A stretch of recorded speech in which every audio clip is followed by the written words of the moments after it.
Hey there, JD. How's it feel being one of the world's biggest hypocrites? Because that's what you are. Because, man, today you were like really showing your hypocrisy. So today you sat up there and you ripped Democrats a new one, calling them extremists and saying that they were like responsible for like all sorts of crazy stuff and violence. And you also like put out some stat that was like just stupid, didn't make any sense.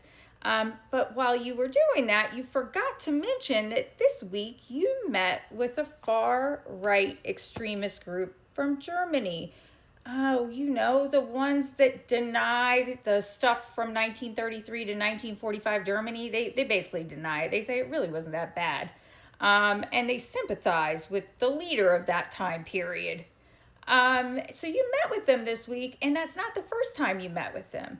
But also, you have gone to bat for them and their free speech and, called out other countries that have tried to silence them. And it's crazy because towards the end of your little rant today, you were basically saying that you think that the left should be silenced because it could lead to certain things. But you don't think the far right shit can lead to certain things? Make it make sense.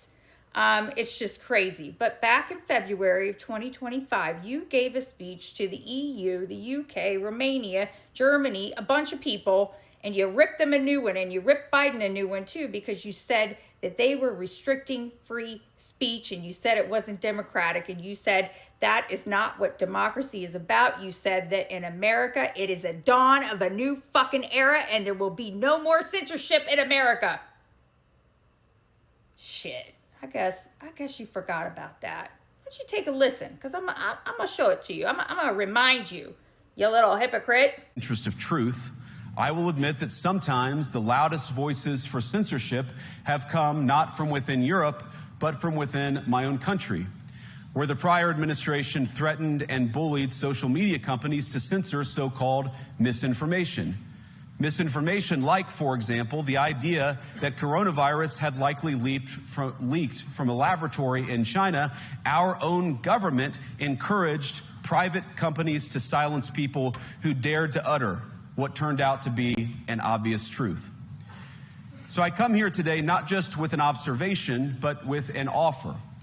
And just as the Biden administration seemed desperate to silence people for speaking their minds, so the Trump administration will do precisely the opposite, and I hope that we can work together on that. In Washington, there is a new sheriff in town, and under Donald Trump's leadership,